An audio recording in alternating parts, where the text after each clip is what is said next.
redemption, then it seems like a fall is logically required for redemption, right? So what would it mean to say that the redemption is a pro tanto evil? Because there's no world where you could have the fall. See, like to say that the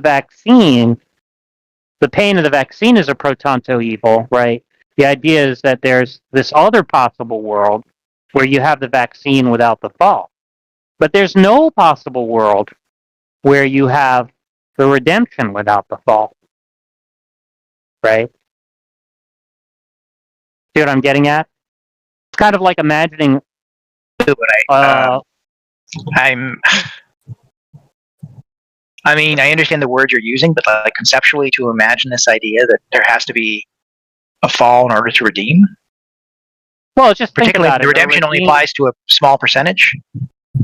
No, but I'm just saying that I'm just understanding redemption as conceptually tied to a fall, whereas like a definition.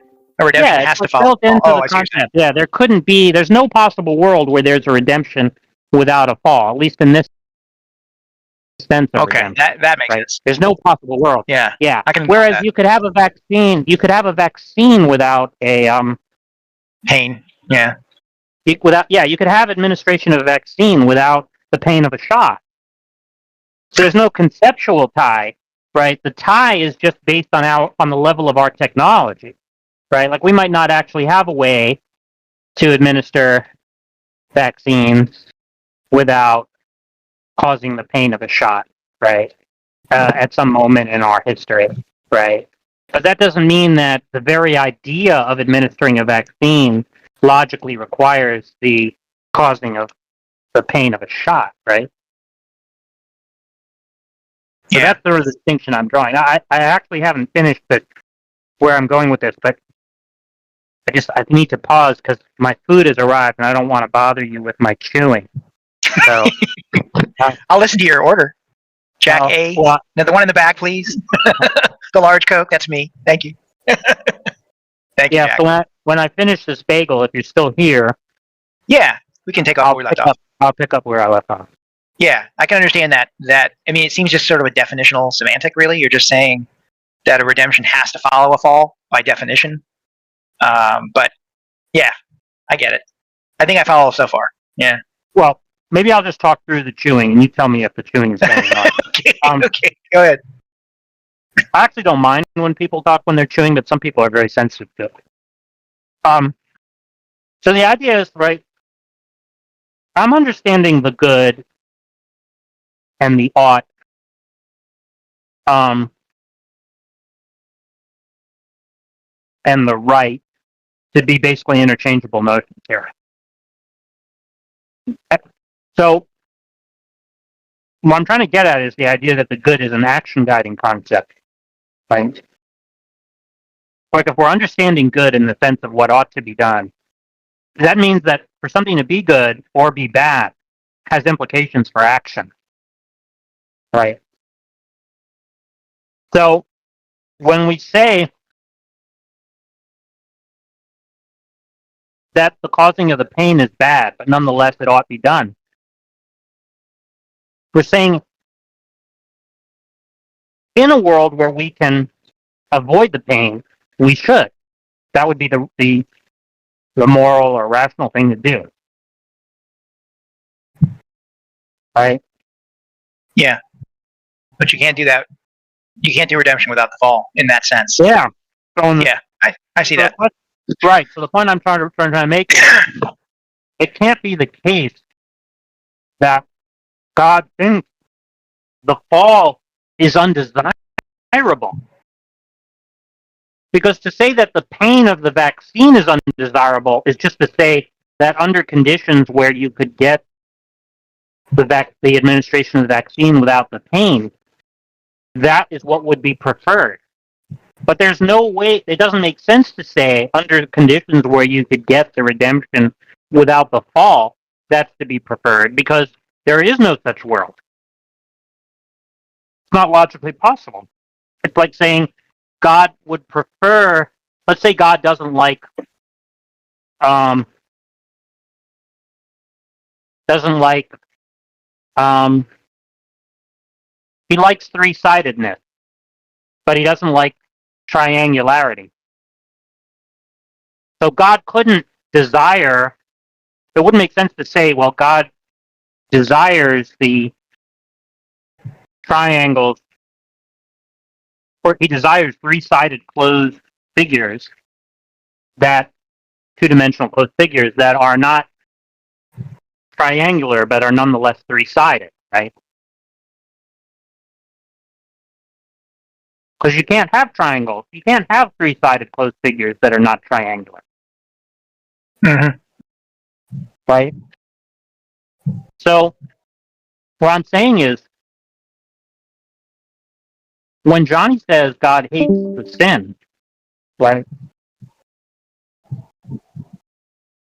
it doesn't make any sense, because there's no possible world. Because if the sin is permitted or ordained in order to bring about the punishment, which conduces to displaying God's glory,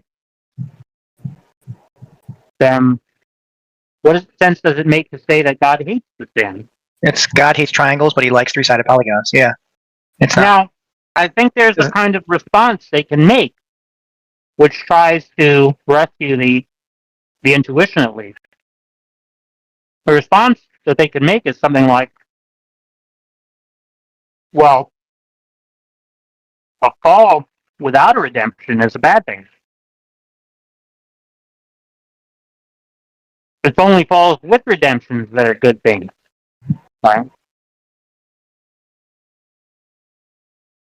So sinners who are sinning, he hates the ones who are not redeemed? He hates the sinners who commit the sins that are not redeemed? Well, but then the sins that lead to redemption he doesn't hate because he likes the redemption?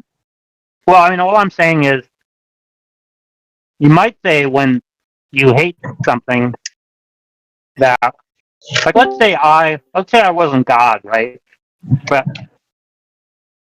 I kind of engineered somebody to bully somebody else so that I could punish them, right? Well, maybe I thought, yeah, the bullying is a bad thing,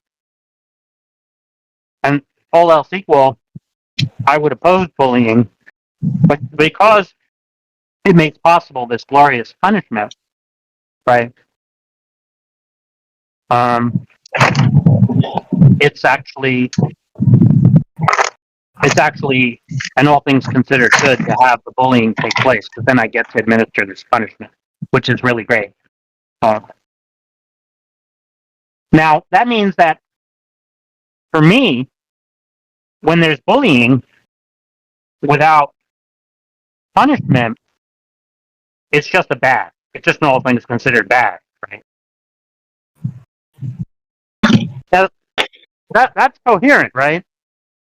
So why can't they just say that about God when God says he hates sin? What that means is, where sin goes unpunished, or sin is not permitted for the sake of some greater good, like redemption, then it's just simply bad, right? But see, I think there's a problem that they can't get out of, which is, there is no possible world where God exists where such a thing ever takes place.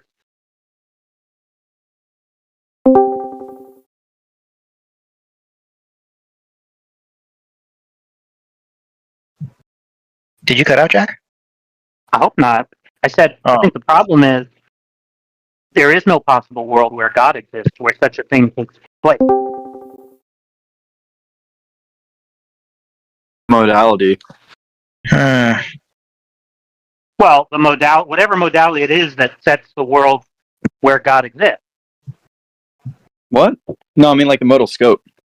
Yeah, whatever modality it is that sets the world where God exists, right? So if you say God is a necessary being, right?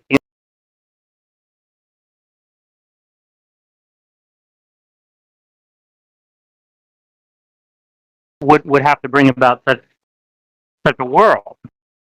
Is this just J.L. Mackey's argument? I don't think so.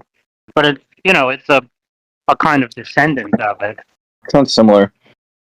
Well, like Yeah. if God Inspired by Mac. yeah, it sounds like a version where it's like, God would have to eliminate the evil. Yeah, Is that the that's claim? right. Mm-hmm. Is that like a characterization of what they mean by omnibenevolent or something? Yes. Okay, I see.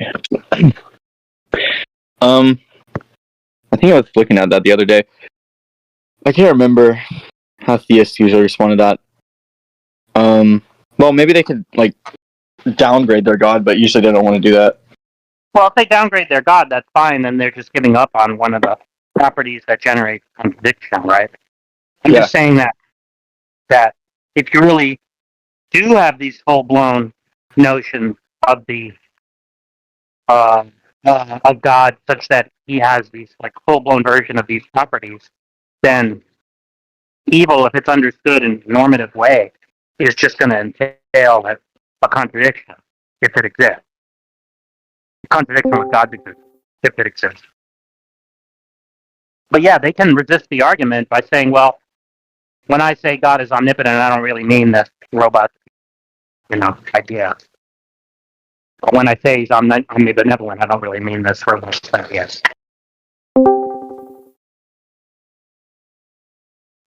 Yeah, actually, I have a really interesting paper on that I could send you about free will defenses. I'm trying to find it right now. Yeah, I'd like to see that. It's about how logical forms of evil in the literature are kind of like rejected, even by atheist philosophers. But there's this one philosopher, but I forget who wrote the paper, that thinks that problem of evil is still like logical problem of evil is still pretty strong. Oh, I'd like to see that. I'm trying to find it. Hold on. Somewhere in my notes. But anyway, AP. So the point is, AP still here? Are you leaving? No, I'm still here. Oh, I'm listening. I have to go in a minute, but 3 minutes. But okay, yeah. Well, okay. Well, fine. I'll see as far as I can get, and then we can just pick it up another time. But so the point is, right? For you and me, right? There's a possible world. So my point is, when I say that some evil is justified because it makes possible a greater good, where I'm understanding good and evil to be action guiding notions, I can say, well, yeah, when I say that a fall is evil, but nonetheless a redemption outweighs the good of a redemption outweighs the evil. I'm saying something like, in worlds where there was that fall, and the redemption was not possible, then it would be better to avert the fall.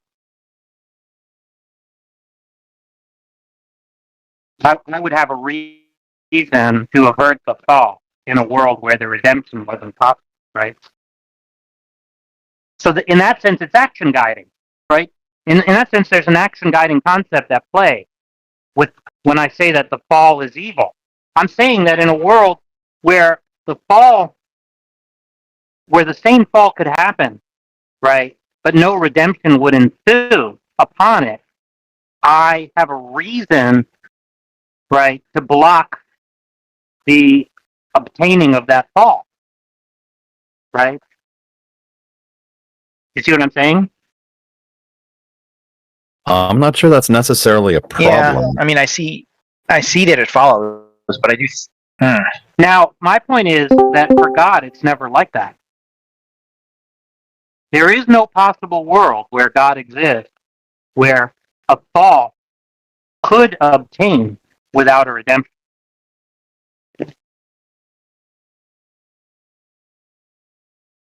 Fall could never attain without redemption. Redemption not attain without a fall. I see. Why the other way though? Why could not? Because if a fall obtained without a redemption, then you would just have an evil that was not outweighed by a greater good. that it made possible. Well, the question Right? is what That's you not- put the weight on, and that's that's not what I think doesn't consistent. balance out. That's not consistent with God's moral perfection, right?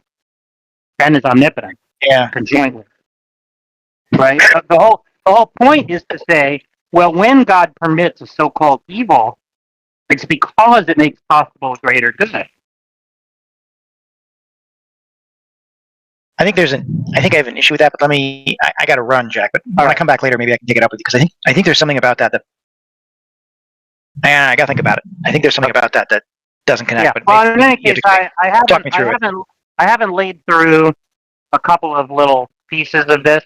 I haven't laid out a couple of little pieces of this that have to do with the idea of all things considered goods, but I'll explain that to you next time if we have time to discuss it. Okay, so I found the paper. Okay. It's called Logical Arguments from Evil and Free Will Defenses. I can just put it in the chat or something.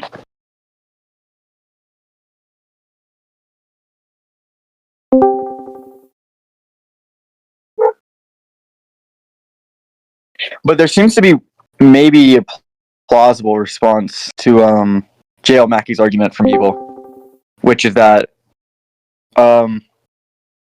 well, suppose like a very small evil, right? Like a toothache or something.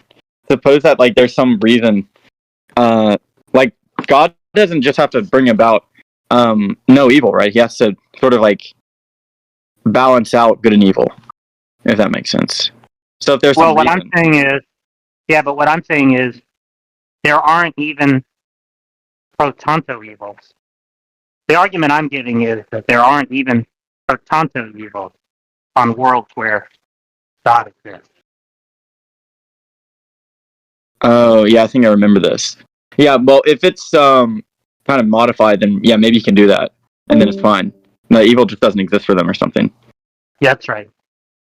But J.L. Mackey's like argument itself like is gonna fall victim to this kind of issue. But then yeah, I guess that'd be fine. Sorry, what'd you say?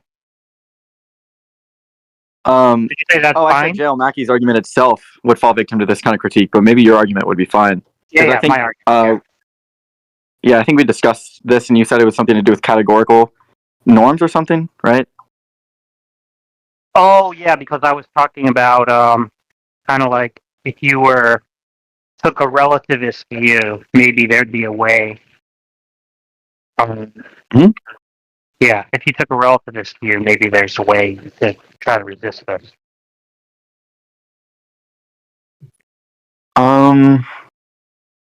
Yeah, because then you don't really have categorical norms anymore. Right.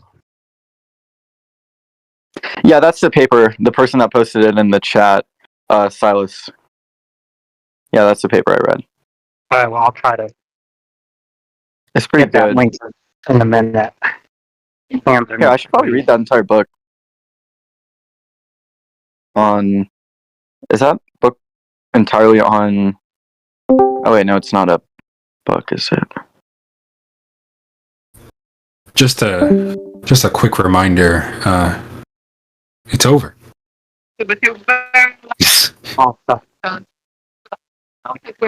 Oh my god, it's a chore. what were you saying, Despair? No, just a quick reminder that it's over. Oh, yeah. Wait, weren't you in Johnny's room? What was going on in Pools for Price?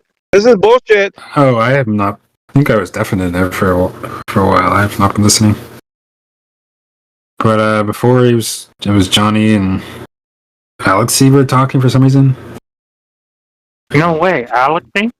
Yeah. Alexi? Oh god. I don't think the Clubhouse people really. Yeah, they don't know. They don't know. On. Yeah. They don't know, right? When they're gonna be like, oh, he seems like a nice guy. You know, I think he showed up on Clubhouse for a little while. He did. And then, he did. But I don't think he got the full measure of it. No, I think he got cut out pretty quickly. Yeah, but the thing is, I blocked him. actually like Alexei, but I blocked him. And so I don't think he was able to get into the room. But like they haven't yet experienced like the full measure of it. You know, they may start out saying, "Well, I don't really see what the problem with that guy is." Right?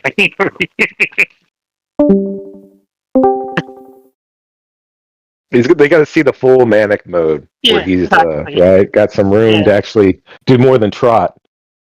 Right. So that they're eventually going to be like, "Oh, that guy. They've got to block him on site. Mute on site." I'm like you, Jack. I actually like a. Nah, he's just trying to define it. The whole point of albedo is just to define it in a way that people have to admit that they might be agnostic on his version of like theism. Well, what's his reason for believing in theism? Drugs. No, that's not what that's not what he's going to say, right? I mean, that might be like the causal explanation, right? But if you like ask him like, what justifies your belief? Does he appeal to justification? So he told me once. Well, and this is a personal experience. So he detailed a personal experience he had while he was on hallucinogens. And he basically came to the conclusion that, well, if that experience wasn't real, well, then he doesn't feel like he has justification for this one. And so he's just kind of committed to this, like, supernatural other. And he has a strong intuition that there's a God. But that's all it is. Oh, well, that doesn't seem that bad. But that's why he's trying to make it like all inclusive. You know what I mean? He's trying to work his way there, but I don't think he's got like a strong philosophical argument. His argument is try and say you're not a theist under my definition, right? Like, yeah, but that part is annoying because he's just redefining the word God to mean explanation for the universe. oh yeah, under his view, I'm a theist, right? I think that there could be some kind of superorganism or supermind that created our universe, and right, but a supermind does seem like it's what's meant by a god. Yeah, but I'm gonna say it regresses from there because there's no way I could say that super being is going to be. I'm not trying to say that's the foundational piece, and there's no further. I couldn't. What way could I say that under that view? Right. Okay. I see. So you're sort of understanding God in the sense that it's like a stopping point, and you want to say that a supermind might be a causal explanation for the universe, but it's not necessarily a stopping point. Yeah, I think that would be a localized. What I think what people do there is they turn the universe or the world into a localized event, and it could be nested into an infinite other ones, and they just want to talk about this localized one, and it's just equivocating on what other people mean by God and stuff. I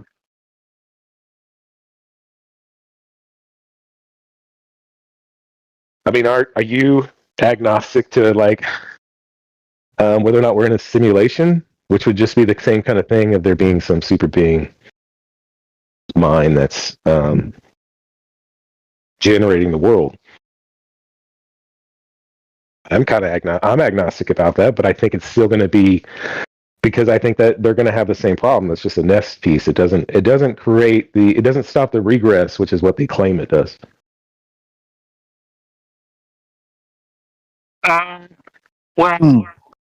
Yeah, I mean, I don't know. The simulation hypotheses, I've got other issues.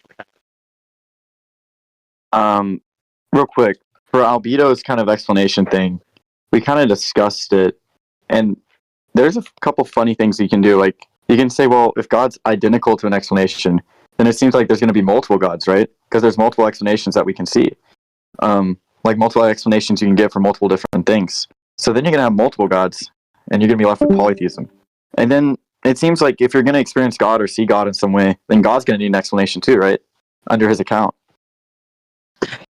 Yeah, but it sounds like he doesn't really have a problem with that.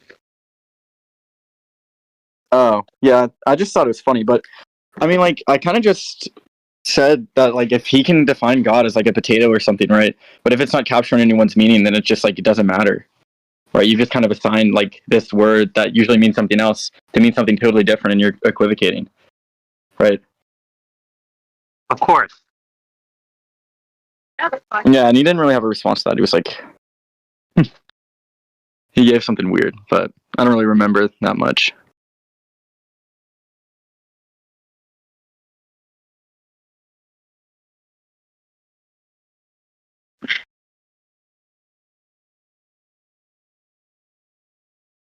And I just want to say, I think this is over a series of conversations with Albito, and he may say some slightly different things now than he did then. So it's always probably a good idea to ask him. I don't know. It was a couple weeks ago.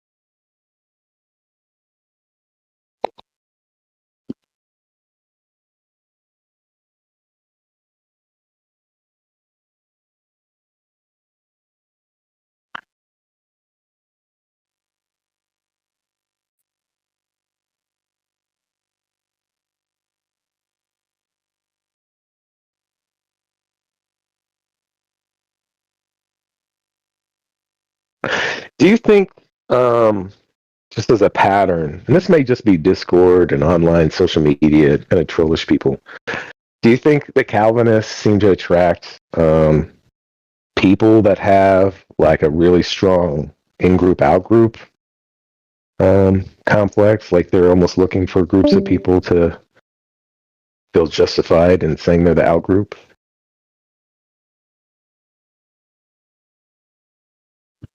Wait, can you say that again? I didn't understand your question.